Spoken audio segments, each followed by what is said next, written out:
प्यारे बच्चों नमस्कार, कैसे हैं? उम्मीद है कि शानदार ज़बरदस्त जिंदाबाद होंगे। जहाँ कहीं पर होंगे स्वस्थ मस्त और ज़बरदस्त होंगे।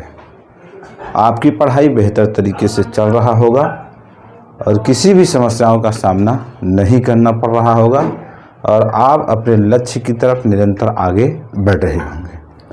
प्यारे बच्चों, जैसा आप जानते हैं कि हमने आपके से पिछली वीडियो में फोटोसिंथेसिस के बारे में बात किया था और उसमें हमने बात किया था कि किस तरीके से पौधे अपना भोजन सेल्फ सिंथेसाइज करते हैं, अर्थात हम पौधों को क्यों ऑटोट्रॉफिक न्यूट्रिशन के कैटेगरी में रखते हैं। तो ये सारी चीज़ें मैंने पिछले लेक्चर में आपसे डिस्कस किया था।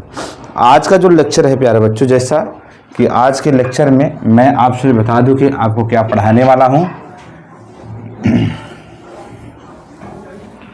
तो प्यारे बच्चों, जो आज का लेक्चर होगा वो आई होप कि लेक्चर 8 होगा। ये होगा लेक्चर 8 और इसमें क्या कुछ डिस्कशन करना है मैंने आपसे पहले मेंशन कर देता हूँ, बता देता हूँ। हम मैकेनिज्म के बारे में पढ़ेंगे, मैकेनिज्म ऑफ फोटोसिंथेसिस पढ़ेंगे, mechanism of photosynthesis. Mechanism of photosynthesis का हिंदी होगा प्रकाश संश्लेषण की क्रियाविधि, प्रकाश संश्लेषण की क्रियाविधि। ये आपका आज छोटा सा एक टॉपिक होगा और इसके बारे में हम आपसे डिस्कस करेंगे। इसको दो भागों में बांटकर हम डिस्कस करने का प्रयास करेंगे और दोनों भाग में देखेंगे किस तरीके से पौधे अपना भोजन सेल्फ सिंथेसाइज करते हैं, वो कौन कौन से स्टेजेज हैं जो इसमें इन्वॉल्व होते हैं। जैसा कि प्यारे बच्चों हम आपको बता दें कि जो फोटोसिंथेसिस का मैकेनिज्म है, मैकेनिज्म को हम दो भागों में बांट कर देखेंगे और इसके पहले भी हमने आपसे डिस्कस कराया था। पहले वाले भाग को बताया था हमने, इसको कहा था लाइट रिएक्शन कहा था।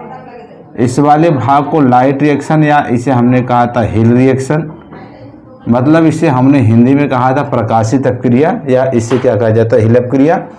और दूसरा जो इसका पार्ट था इसको हमने कहा था डार्क रिएक्शन या इसे हमने कहा था डार्क रिएक्शन या इसे हमने कहा था ब्लैक मैन रिएक्शन। क्या कहा था? ब्लैक मैन रिएक्शन के नाम से हमने क्या किया था, आपसे बताया था पिछले लेक्चर में जब मैंने आपसे डिस्कशन किया था।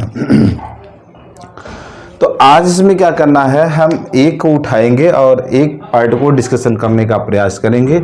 जैसे हम सबसे पहले अगर हम बात करते हैं लाइट रिएक्शन के बारे में डिस्कशन करते हैं कि लाइट रिएक्शन क्या होता है, अर्थात प्रकाशित अपक्रिया क्या होता है, प्रकाशित अभिक्रिया क्या होता है, इस अभिक्रिया के बारे में हम आपसे डिस्कशन करते हैं और ये बताएंगे कि पौधों के किस भाग में प्रकाश संश्लेषण की प्रकाशित अपक्रिया पूरा होता है और प्रकाशित अपक्रिया में क्या मुख्य वो बातें होती हैं जो समाहित होती हैं, अर्थात प्रकाशित अपक्रिया पौधों के केस में क्यों होता है।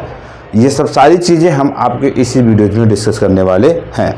प्यारे बच्चों, जानते हैं इसका एक छोटा सा नाम है लाइट रिएक्शन। इसका मतलब एक बात तो क्लियर है कि पहला स्टेप हम इसमें यही लिख सकते हैं कि this reaction is carry on in the presence of light. इसका मतलब ये है कि ये जो रिएक्शन है, ये रिएक्शन लाइट के क्या होगा, प्रेजेंस ऑफ लाइट, लाइट के क्या होगा, प्रेजेंस में होगा। और लाइट में कौन सा लाइट, सनलाइट की क्या होगा, प्रेजेंस में होगा। एक बात तो क्लियर है, जब आपने क्लोरोप्लास्ट को पढ़ रखा था तो क्लोरोप्लास्ट का कुछ इस तरीके से संरचना हुआ करता था और इसमें लैमिलाएं हुआ करती थी। लैमिलाएं फोल्ड होल्ड होकर के कॉइन जैसे सच्चे सिक्के बनाती थी और इस तरीके का इनका क्या हो जाता था, अरेंजमेंट हो जाता था। इस तरीके से क्या हो जाता था, इनका अरेंजमेंट हो जाता है। इस तरीके से ये पूरा अरेंजमेंट हो जाता था और इस कॉइन शब्द समूह में क्या होते हैं, 10 से लेकर के 100 की संख्या में होते हैं। इन्हें हम क्या कहते हैं, कंबाइंड रूप से इसे हम क्या कहते हैं, ग्रेनम नाम देते हैं। इसे हम क्या नाम देते हैं, इसे कंबाइंड रूप से हम क्या कहते हैं, ग्रेनम नाम देते हैं। लेकिन एक कॉइन शब्द स्ट्रक्चर को जब हम बाहर निकाल लेते हैं तो इसे कहते हैं थैलेक्वाइड। क्या कहते हैं, थैलेक्वाइड नाम देते हैं, थैलेकाइड कहते हैं। और इसी के अंदर 203 या 206 की संख्या में क्या पाई जाती है, क्लोरोफिल पिगमेंट पाया जाता है। क्या पाया जाता है, क्लोरोफिल पिगमेंट पाया जाता है, जो कि कैसा होता है, ग्रीन क्या होता है, कलर होता है। तो ध्यान रखेंगे, हमने कहा कि प्रेजेंस ऑफ लाइट में ये आपका सनलाइट था, और सनलाइट क्या हुआ कि अभी तक जो हमारा क्लोरोफिल था, क्लोरोफिल अभी इनएक्टिव कंडीशन में था। क्लोरोफिल सक्रिय इसलिए नहीं था क्योंकि उस पर जो सन का एनर्जी क्या है नहीं मिल रहा था। अगर हम इसको इस तरीके से लिखना चाहे कि अगर जब सन राइज होता है, सनसेट होता है, सनसेट की कंडीशन में ये जो क्लोरोफिल है, सनसेट की कंडीशन में क्लोरोफिल कैसा होता है, इनएक्टिव कंडीशन में होता है, अक्रिय अवस्था में होता है। इनएक्टिव का मतलब क्या होता है, अक्रिय अवस्था में, सक्रिय अवस्था में नहीं। कब? सनसेट की कंडीशन में, सूर्यास्त की कंडीशन में। कहा कि सन एराइज की कंडीशन में, सन एराइज की कंडीशन में ये जो क्लोरोफिल है ना, ये किस कंडीशन में हो जाता है, एक्टिव कंडीशन में हो जाता है। सनसेट की कंडीशन में क्लोरोफिल इनएक्टिव कंडीशन में रहता है, और सन एराइज की कंडीशन में क्लोरोफिल कैसा हो जाता है, एक्टिव हो जाता है। जब क्लोरोफिल एक्टिव होने का मतलब ये होता है कि इसमें जो ग्रेनम है, देखो क्लोरोफिल एक्टिव का मतलब होता है कि उसमें जो उपस्थित ग्रेनम है वो क्या हो जाता है, एक्टिव हो जाता है, सक्रिय हो जाता है। अब ये क्या करेगा, जब ये सक्रिय हो जाएगा तो अगले स्टेप में क्या करेगा, एब्जॉर्ब सनलाइट। सनलाइट को क्या करेगा, एब्जॉर्ब करेगा। और जब सनलाइट को एब्जॉर्ब करेगा तो एब्जॉर्ब करने के बाद क्या होगा कि यहाँ पर पहले से वाटर और कार्बन डाइऑक्साइड क्या है, मौजूद है, मतलब वो भी क्या हुआ है, एब्जॉर्प्शन उसका भी हुआ है।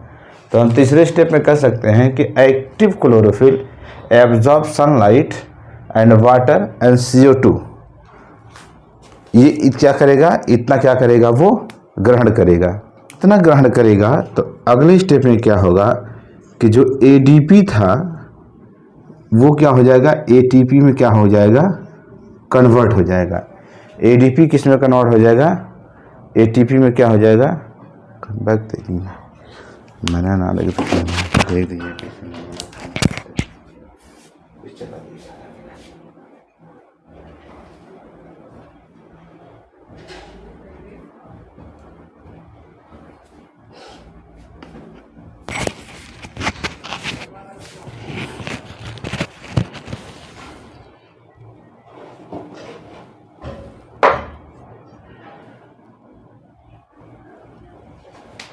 तो ध्यान से सुनेंगे, सन एराइज की कंडीशन में क्लोरोफिल एक्टिव हो जाता है। जब क्लोरोफिल एक्टिव होता है तो वो सनलाइट को क्या करता है, एब्जॉर्ब करना शुरू कर देता है।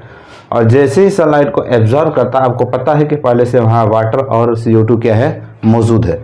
लेकिन वहाँ पे होता क्या है कि जो ATP है, ATP किस में कन्वर्ट हो जाता है, सॉरी, यहाँ पर जो ADP है, यहाँ पर जो ADP है, ADP किस में कन्वर्ट हो जाता है, ATP में, मतलब एडिनोसिन डाइफॉस्फेट किस में कन्वर्ट हो जाता है, एडिनोसिन ट्राइफॉस्फेट है। अगले स्टेप में क्या होगा, अगले स्टेप में जो क्लोरोफिल एक्टिव है, जो क्लोरोफिल क्या है, एक्टिव, मतलब एक्टिव क्लोरोफिल क्या करता है, active chlorophyll absorb water and become hydrolyse. Active chlorophyll क्या करता है, वाटर को एब्जॉर्ब कर लेता है, और एब्जॉर्ब करके इसे क्या कर देता है, ब्रेक डाउन कर देता है, हाइड्रोलाइज कर देता है। इसका मतलब ये है आपका H2O, और इसे H+ और OH- में क्या कर देता है, तोड़ देता है।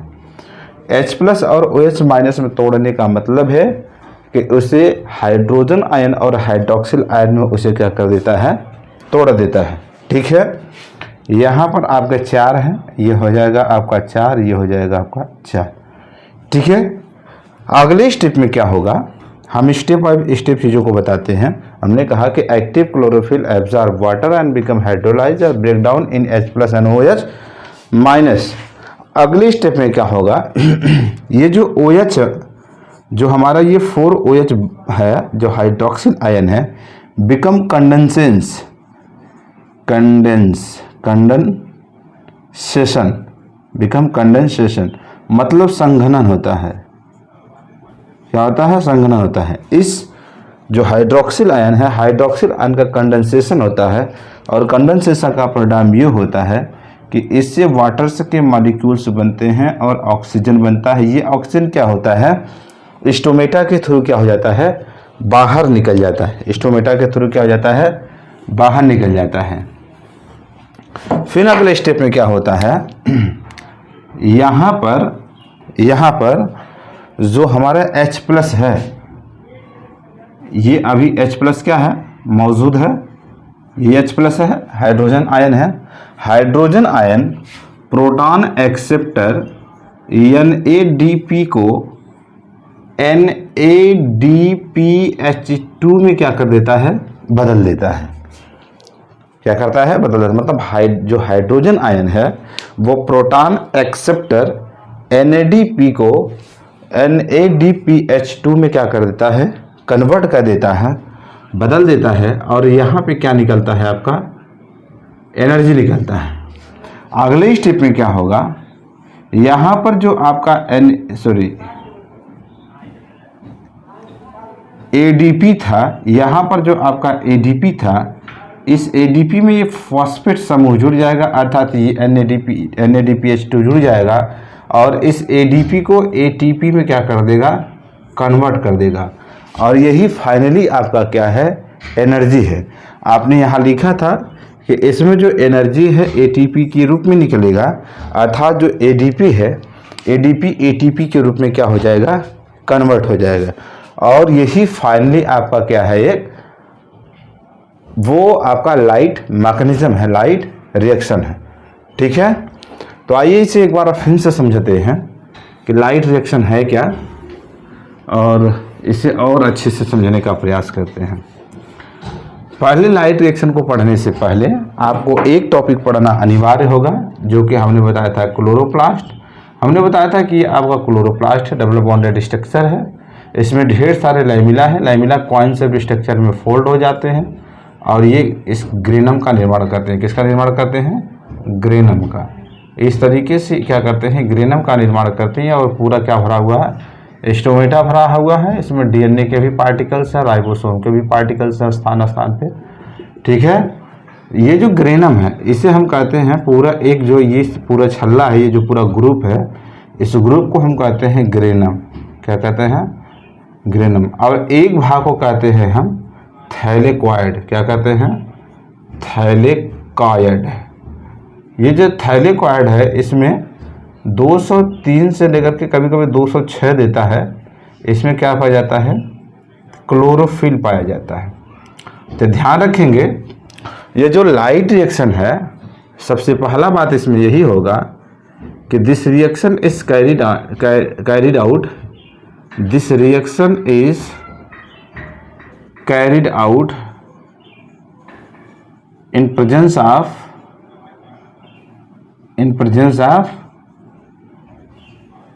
लाइट।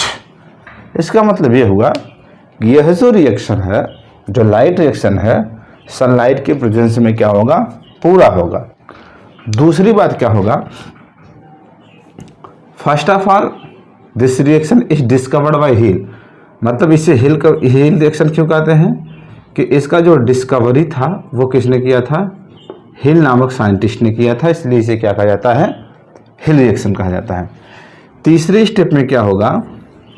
जैसे इस क्लोरोप्लास्ट के दो भाग हैं, एक ग्रेनम वाला रीजन है, दूसरा स्ट्रोमा वाला रीजन है। ग्रेनम वाला रीजन मतलब जो क्लोरोफिल है, तो हम कह सकते हैं कि the site of light reaction, कह सकते हैं the site of light reaction, जो प्रकाशित अपक्रिया का स्थान है वो क्या है हमारा? वो हमारा ग्रेनम है। क्या है? वो हमारा ग्रेनम है। और ग्रेनम का कौन सा भाग है? क्लोरोफिल रीजन है। कौन सा रीजन है? क्लोरोफिल रीजन है। आगे चलते हैं। सनसेट के कंडीशन में जब सूर्यास्त का समय होता है, मतलब जब सूर्य उदित नहीं होता है, सनसेट के कंडीशन में ये जो आपका क्लोरोफिल है, अर्थात जो ग्रेनम कह सकते हैं, वो किस कंडीशन में होता है? इनएक्टिव कंडीशन में रहता है। बट जैसे ही सन एराइज होता है, जैसे ही सन क्या होता है, एराइज होता है, ये जो क्लोरोफिल है किस में आ जाता है, एक्टिव कंडीशन में आ जाता है। होता फिर क्या है कि एक प्रक्रिया फोटो लाइट रिएक्शन जब पूरा होता है तो इसमें जो एडीपी है, एडिनोसिन डाइफॉस्फेट है, वो किस में कन्वर्ट हो जाता है, एटीपी में कन्वर्ट हो जाता है। अगले स्टेप में होता क्या है कि जो एक्टिव क्लोरोफिल है, ध्यान सुनिएगा, जो एक्टिव क्लोरोफिल है ये हमारा क्या है, एक्टिव क्लोरोफिल है। Active chlorophyll absorb water and become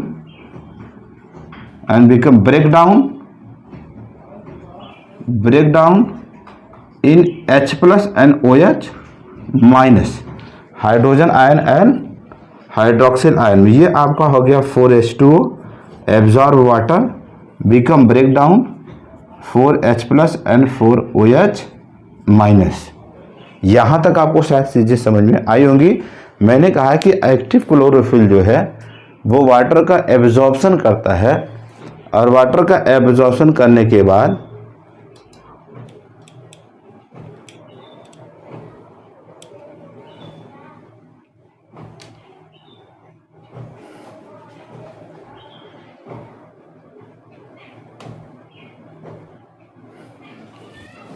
हमने कहा कि जो एक्टिव क्लोरोफिल है ये वाटर का एब्जॉर्प्शन करता है और वाटर को H प्लस और OH माइनस में क्या कर देता है, तोड़ देता है। अगले स्टेप में क्या होगा,